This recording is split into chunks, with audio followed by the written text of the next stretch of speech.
Good morning, good afternoon, good evening.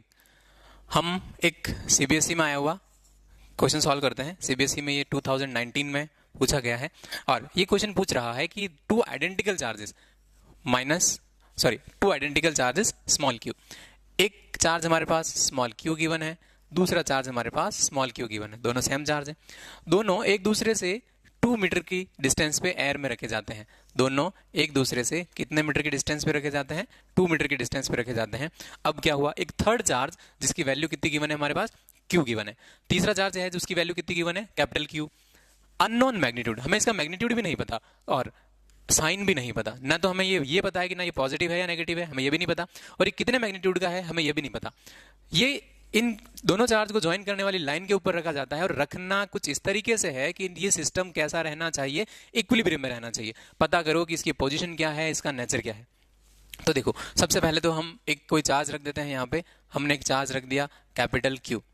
ये इस charge से तो x डिस्टेंस पे पड़ा है और इस चार्ज से कितना डिस्टेंस पे हो जाएगा? 2 माइनस एक्स कर लेंगे इसको।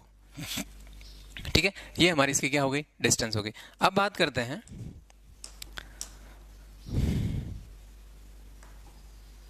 देखिए, ये स्मॉल क्यू जब ये चार्ज नहीं था तो इसके ऊपर एक फोर्स अप्लाई कर रहा था और ये चार्ज होने के कारण भी इनके फोर्स के बीच में कोई चेंज नहीं आएगा। ये दोनों के बीच में लगने वाला फोर्स इस चार्ज की प्रेजेंस के या एब्सेंस से कोई फर्क नहीं पड़ता। तो हम कहते हैं कि यहाँ पे F फोर्स लग रहा है, उतना का उतना फोर्स इस पे भी लग रहा है, F फोर्स लग रहा है। इसको F1 दे देते हैं नाम, इसको F1 दे देते हैं, क्योंकि दोनों सेम और अपोजिट है इसलिए दोनों को F1 नाम दे दिया। अब ये चार्ज आ गया है, अगर ये पॉजिटिव होगा तो इन दोनों को और रिपेल करेगा। जब और रिपेल करेगा तो इक्विलिब्रियम में कैसे होगा?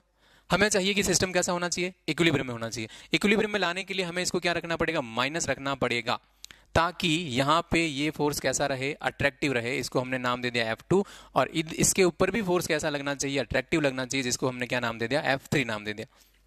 क्या बात समझ में आई? ताकि ये दोनों एक दूसरे को कैंसिल आउट करेंगे, ये दोनों एक दूसरे को कैंसिल आउट करेंगे। इधर भी नेट फोर्स जीरो, इधर भी नेट फोर्स जीरो, और नेट फोर्स अगर दोनों तरफ जीरो आ गया तो सिस्टम कैसा हो गया? इक्विलिब्रियम में हो गया। अब एक बात समझो, हम बात कर रहे हैं कि फॉर इक्विलिब्रियम के लिए F1 किसके इक्वल होना चाहिए? F2 के। यहां पे भी तो सिचुएशन सेम आ रही है। F1 इक्वल होना चाहिए किसके? F3 के। F1 की वैल्यू क्या देखो, F1 किस किस के बीच में अप्लाई हो रहा है? स्मॉल क्यू और स्मॉल क्यू के बीच में अप्लाई हो रहा है। तो कुलाम का लॉ लगाते हैं हम, K Q अपॉन दोनों के बीच की डिस्टेंस कितनी है? 2 का स्क्वायर। अब F2 कौन अप्लाई कर रहा है? माइनस का क्यू चार्ज इसके ऊपर अप्लाई कर रहा है। माइनस हमने क्यों लिया? ताकि सिस्टम क्या रह सके? इक्विलिब्रियम में रह सके। ठीक है, ओके, हमें इसका साइन तो पता चल चुका है। तो हम F2 की बात करते हैं। F2 की वैल्यू कितनी है? K Q और Q के बीच में लग रहा है और दोनों के बीच की डिस्टेंस कितनी है? X square. ये इक्वेशन हो जाती है फर्स्ट। इस तरफ इक्वेशन को सॉल्व करते हैं। F1 फिर से हमारे पास किस किस के बीच में लग रहा है? Q और Q के बीच में लग रहा है। दोनों के बीच की डिस्टेंस कितनी है? 2 का स्क्वायर। ठीक है, अब F3 किसके बीच में लग रहा है? Q और कैपिटल Q के बीच में। इन दोनों की डिस्टेंस कितनी है? 2 माइनस एक्स का स्क्वायर। देखो, ये कौन सी इक्वेशन हो गई? सेकंड इक्वेशन हो जाती है। दोनों का अगर हम LHS देखें, इसका भी LHS और इसका भी LHS, दोनों का अगर LHS सेम है तो RHS भी क्या होगा? सेम होगा। तो हम कहते हैं by equating RHS we get K Q small q upon x का स्क्वायर। यहां पे भी K Q